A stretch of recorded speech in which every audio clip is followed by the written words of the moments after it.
नमस्कार मंडळी. थंडीच्या दिवसांमध्ये शरीर उबदार ठेवण्यासाठी आपण झोपताना स्वेटर, मोजे, कानटोपी घालतो आणि जाड ब्लँकेट ओढतो, कारण त्यामुळे झोप अधिक आरामदायी लागेल असं वाटतं. मात्र तज्ज्ञांच्या मते ही सुरक्षित वाटणारी सवय काही वेळा आरोग्यासाठी उलट हानिकारक ठरू शकते. शरीराचं नैसर्गिक तापमान नियंत्रित होणं थांबतं, त्वचेला हवा मिळत नाही आणि झोपेची गुणवत्ता कमी होऊ शकते.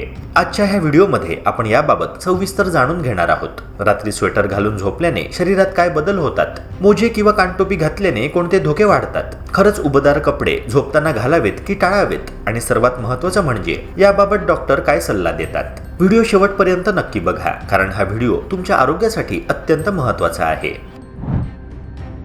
थंडी असो किंवा उन्हाळा, झोपताना आपल्या शरीराची एक नैसर्गिक प्रक्रिया सुरू होते. रात्री शरीराचं तापमान आपोआप कमी होतं, जे मेंदूला सिग्नल देतं की आता झोपायची वेळ आली आहे. ही तापमानाची घट झोपेची गुणवत्ता सुधारते, शरीराला विश्रांती मिळते आणि ऊर्जा नैसर्गिकरित्या टिकते.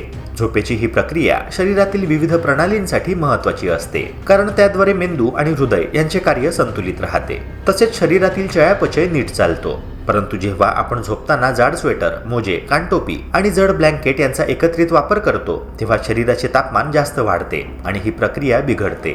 जास्त ऊब असल्यामुळे शरीर थंड होत नाही, झोपेत अडथळा निर्माण होतो आणि बेचैनी वाढते. अशा परिस्थितीत झोपेला जाण्याऐवजी वारंवार जाग येणे, हलक्या हालचालीमुळे अंगावर घाम येणे आणि झोपेची गुणवत्ता कमी होणे यांसारख्या समस्यांचा सामना करावा लागतो. जाड, हवा न जाणारे स्वेटर झोपताना अंगावर ठेवण्याचे परिणामही गंभीर असू शकतात. सर्वप्रथम शरीरात घाम साचतो, कारण उनी किंवा जाड कपडे हवा बाहेर जाण्यापासून थांबवतात. थोड्या प्रमाणात घाम होणं नैसर्गिक आहे, पण तो बाहेर पडत नाही आणि अंगावर ओलसरपणा राहतो.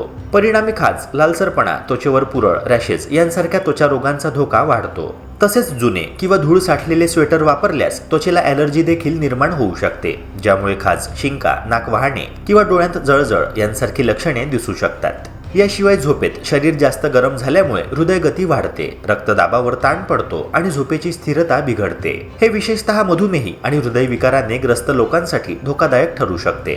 शरीर गरम राहिल्यामुळे झोपेत वारंवार जाग येणे, बेचैनी, घुसमट आणि थकवा जाणवतो. त्यामुळे थंडीच्या दिवसांतही झोपताना स्वेटर, मोजे किंवा जाड ब्लँकेट वापरताना योग्य ती खबरदारी घेणे महत्त्वाचे ठरते, जेणेकरून शरीर उबदार राहील, परंतु नैसर्गिक तापमानाचे संतुलन देखील कायम राहील.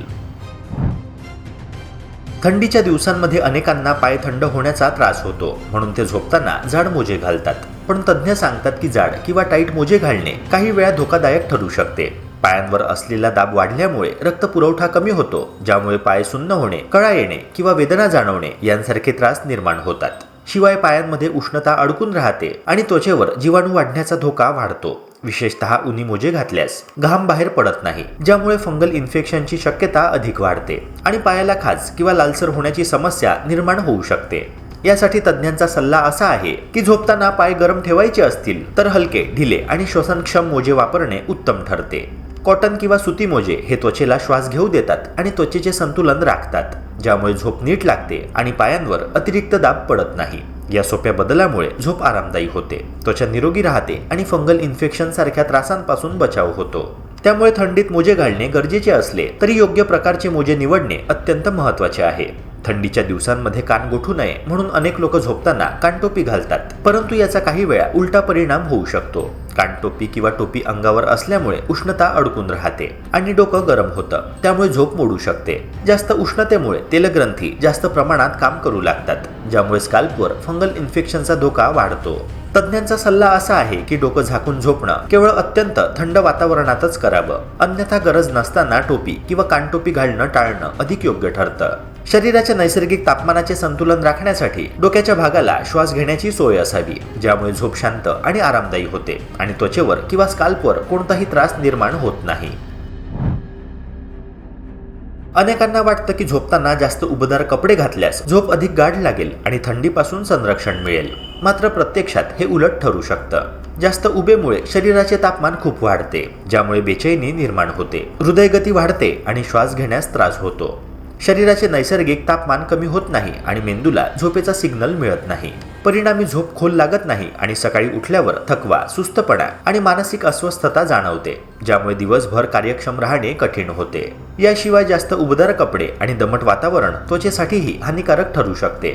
शरीरावर घाम अडकून राहतो, ज्यामुळे त्वचेवर जंतू आणि फंगस वाढण्याची शक्यता वाढते। याचा परिणाम म्हणून पायांमध्ये खाज, त्वचा सोलणे, वास येणे आणि फंगल इन्फेक्शन यांसारखे त्रास दिसू लागतात। तसेच अंगावर लालसरपणा किंवा त्वचेवरील रॅशेस देखील निर्माण होऊ शकतात, ज्यामुळे झोपेत आराम कमी होतो आणि त्वचा अस्वस्थ राहते। तज्ञांचा सल्ला असा आहे की रात्री झोपताना शरीराला श्वास घेण्याची सोय असलेले स्वच्छ, कोरडे आणि हलके कपडे वापरणे अत्यावश्यक आहे। हलके सुती किंवा कॉटनचे कपडे अंगावर ठेवल्यास उष्णतेचे संतुलन राखले जाते, घाम सहज शोषला जातो आणि झोप आरामदायी होते। अशा प्रकारे शरीराचे नैसर्गिक तापमान नियंत्रित राहते, झोप गाढ लागते आणि त्वचा निरोगी राहते, ज्यामुळे थंडीच्या दिवसांतही झोप आरामदायी आणि सुरक्षित बनते। थंडीच्या दिवसांत झोपताना कोणते कपडे घालावे हे निश्चित करणं महत्त्वाचं आहे, कारण चुकीची निवड झोपेवर आणि आरोग्यावर थेट परिणाम करू शकते। डॉक्टरांच्या मते झोपताना हलके, सैल आणि कॉटनचे कपडे वापरणे सर्वात योग्य ठरते। कॉटनचे कपडे त्वचेवरून घाम शोषतात, उष्णतेचे संतुलन राखतात आणि शरीराला रात्री विश्रांतीसाठी आराम देतात। जाड स्वेटर किंवा जाड, हवा न जाणारे कपडे अंगावर ठेवल्यास शरीर गरम होऊन नैसर्गिक झोपेची प्रक्रिया बिघडू शकते, त्यामुळे झोपेत वारंवार जाग येणे, बेचैनी आणि झोपेची गुणवत्ता कमी होणे यांसारख्या समस्या निर्माण होतात। ब्लँकेट किंवा हलके थर स्वरूपाचे शाल वापरणे अधिक सुरक्षित ठरते।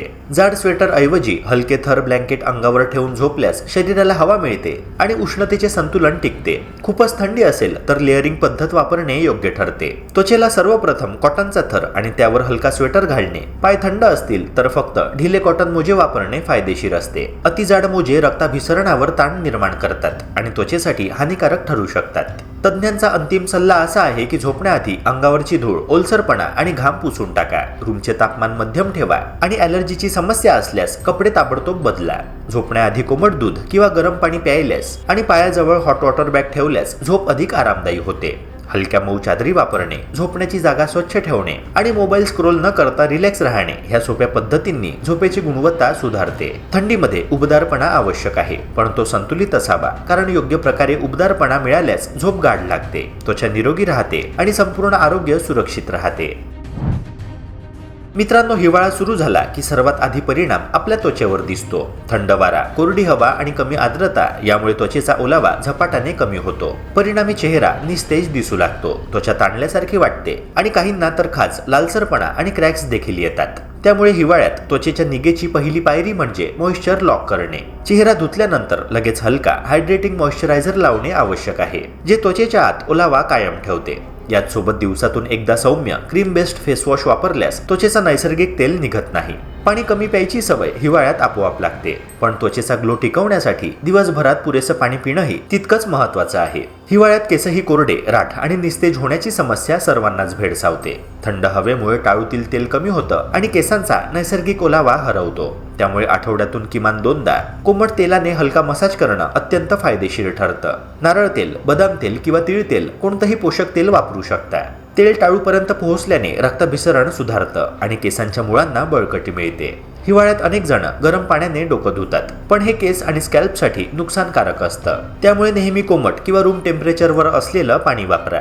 केस धुतल्यानंतर कंडिशनर वापरणं विसरू नका, कारण ते केसांचा ओलावा टिकवून ठेवतं आणि फ्रीज कमी करतं। तिसरी महत्त्वाची गोष्ट म्हणजे संपूर्ण लाईफस्टाईलमध्ये थोडेसे बदल करणे। हिवाळ्यामध्ये आहारात हायड्रेटिंग आणि त्वचेचे पोषक घटक असलेले पदार्थ नक्की समाविष्ट करा, जसे की तूप, सूप्स, व्हिटॅमिन ई असलेले ड्रायफ्रुट्स, नारळ पाणी आणि हिरव्या पालेभाज्या। घरात खूप वेळ हीटर किंवा ब्लोअरमध्ये बसल्यास त्वचा आणखी कोरडी पडते, त्यामुळे वेळोवेळी चेहऱ्यावर पाणी शिंपडणं किंवा फेस मिस्ट वापरणं फायदेशीर ठरतं। लिप बाम, हँड क्रीम आणि फूट क्रीम या 3 गोष्टी हिवाळ्यात नेहमी जवळ ठेवा, कारण या भागांवर सर्वात आधी कोरडेपणाचा परिणाम जाणवतो। एकूणच हिवाळ्यात त्वचा आणि केसांची काळजी घेण्यासाठी फार मोठे प्रयत्न करण्याची गरज नाही। फक्त नियमित मॉइश्चरायझिंग, योग्य आहार आणि थोडा शिस्तबद्ध स्किन केअर रुटीन पुरेसा आहे। यामुळे तुमची त्वचा आणि केस संपूर्ण हंगामात ताजे, मऊ आणि निरोगी दिसतील। मित्रांनो, आशा करतो की ही माहिती तुम्हाला उपयुक्त वाटली असणार। अशाच प्रकारच्या आरोग्यवर्धक कंटेंट्स करिता आपल्या YouTube चॅनलला सबस्क्राईब करून बेल आयकॉनला नक्की प्रेस करा। भेटूया पुन्हा एका नव्या व्हिडिओसह। जय हिंद, जय महाराष्ट्र।